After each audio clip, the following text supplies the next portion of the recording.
Okay guys, so I've drawn my landscape Grant Wood style with the perspective, and now you can see I left off the lines on the fields and I haven't actually Sharpied because for this I'm going to be using chalk pastels to color. And the thing about chalk pastels is they're really similar to chalk, so they just kind of cover everything. If I just go for it with Sharpieing, when I go to do the chalk pastels on top of the Sharpie, it's just pretty much going to go away, like the Sharpie's going to get covered in chalk pastel. Usually Sharpie still stows up, like through paint and stuff, but not so much with chalk pastel. So we're not going to have to do the Sharpieing step like we usually do. But what we are going to do is color with these. The thing about them is they're very messy and very soft. So you can see some of these are even broken. That's because if you drop them or you squeeze them too hard, they will break. But they're super great for blending. So for example, I'm going to take a dark green here and work on my foreground, my up close bushes. And my sun's up here. So as the sun's coming down, I can see that the edge of my bush that the light's hitting is going to be light, but all this back here could be dark green. So I'm going to kind of just use the edge of it and color in a little bit. And then I can use my finger. I usually like to just pick one or two. Please do not blend with your whole hand. I mean, you're going to get messy. This is very messy material, but I don't want you to get more messy than necessary. I don't need your whole hand covered in chalk. I just want your ends of your fingers. So I color a little bit, and you can use like one or two fingers. You decide which ones that you want to be your smudging fingers, and you can smudge it in. You can see it goes from being just colored on there like a crayon to blending in with the paper. If you want it to be darker, you put another little layer. I'm blending in every time because if I don't, watch, I'll color a little bit, and then if I stand that up, look at all that chalk that came off. It's just wasted now. It's on my table making a mess. What you're going to do is blend it in every time. You can go to the edge if a little bit gets on the table. Of course, that's, I mean, not too big a deal. We'll be able to wipe that stuff up at the end. See, that's going to need to be wiped up, but I understand it happens. Okay, so I'm kind of getting all on this bush here.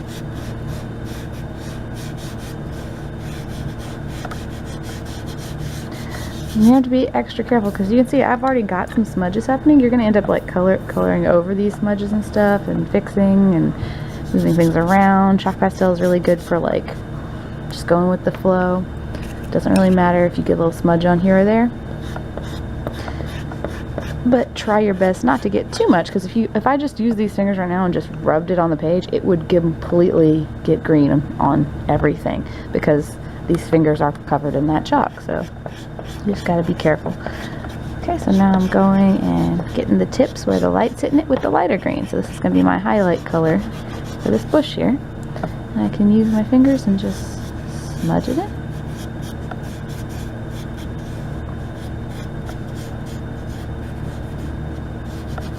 There we go. So I've got a bush with a highlight there. Let's say I do the same on these sides.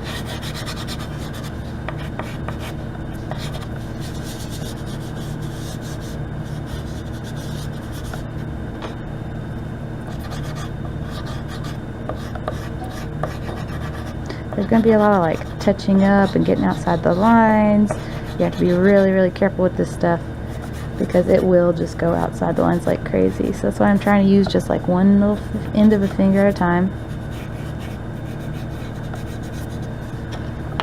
There we go. And so you can use the side of the chalk, but you can also use kind of the tip of the chalk too if you need to make little lines.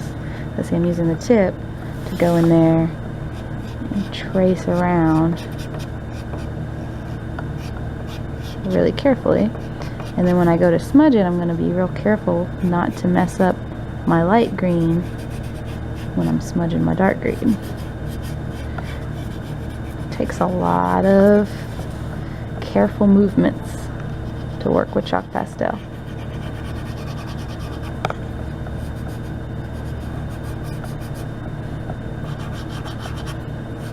Good thing is if you mess up a little bit, you can kind of go on top with your lighter color. It's not going to be exactly the same, but you can kind of fix your mess ups a little bit. Or you can change it to be that's how it is now.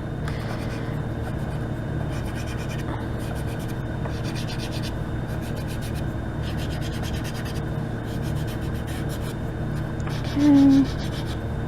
I'm almost done with these up close foreground bushes. Careful. See, I made sure these fingers aren't getting dirty so I can still touch my paper. If I touched it with any of my other dirty fingers, it would get big smudges on it. So I got my finger touching fingers. I mean, my finger touching fingers. I got my paper touching fingers and my coloring fingers. But my hands, the palm part, is still clean. I'm not getting color on that part of me.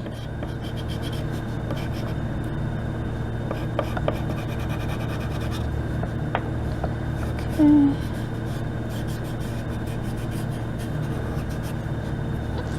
And then around this little bunny guy.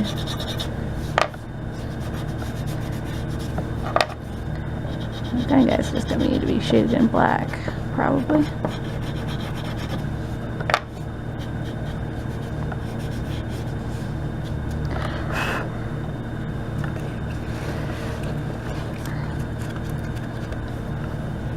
Please make sure the colors that are in your box stay in your box too. I don't want them to be mixed up. I don't want to end up with like 5 greens in one box but no purple, you know, things like that.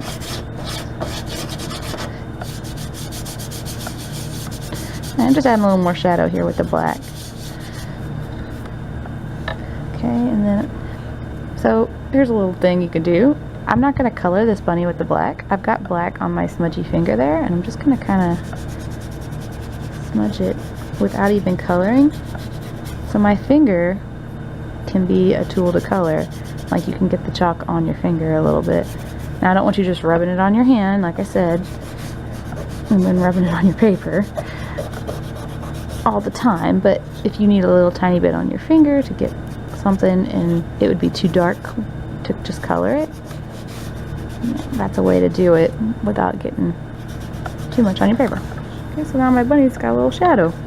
I could add maybe very lightly the very back of him where no light's hitting, a little bit of a darker shadow. And rub it in real good. Go.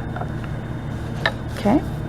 Now in the practice where we did the perspective on the hills and the lines, we could do that with our colors here. I'm pretty much just going to be using the dark green and the light green for all this hill stuff. So first let's just color this hill that's kind of close to us. And you can use the white of the paper to your advantage too. You don't have to color very hard. The white of the paper is going to show through. I'm just kind of using the side and getting a little bit of color down, and then I'm going to go in, kind of use a finger that's a little less dirty and smudge it.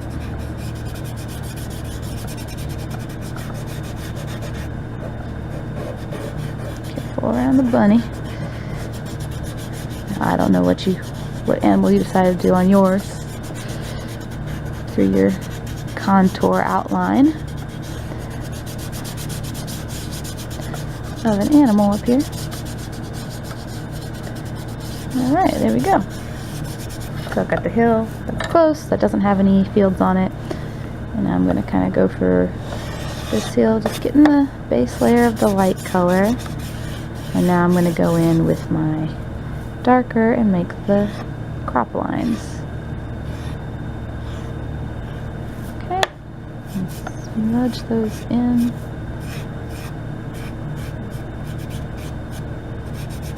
Try not to get it into my other fields on accident. There we go. So, light coat of the base color. Smudgy finger for that color. And what shadow field should this be? How about the wavy one? The gestural lines that show the movement of the grain. Because gestural lines show movement. Okay, and then which finger was I using for this one? Smudge it in.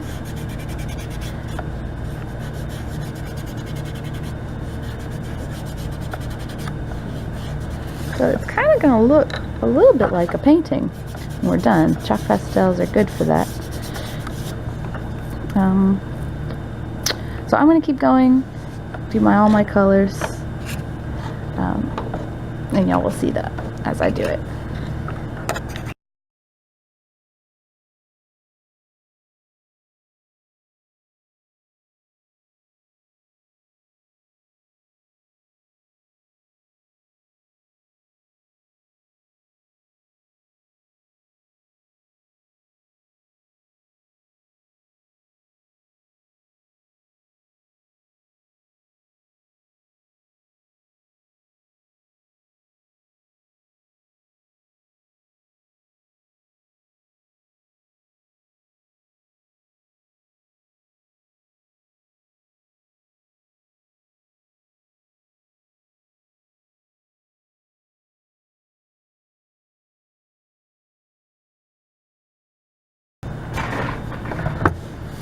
Okay, so I finished up my landscape, just playing around with the shading a little bit. So remember the sun's here, so everything is getting its shadows from where the light is going. Oop. Just gotta make sure everything's blended in how I like it.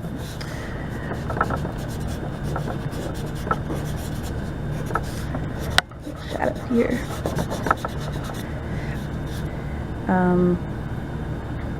So here is our landscape made with chalk pastel. We're gonna have to go wash our hands, but you see how mostly it's just my fingertips, my hand. The only part that really got dirty was a little bit here from putting it on the paper, not really any there, and none on my palms except for that right there, but that was again from just putting my hand down. So just your palms should be clean, none of rubbing your paper. That's a bad idea. Okay? Alright guys.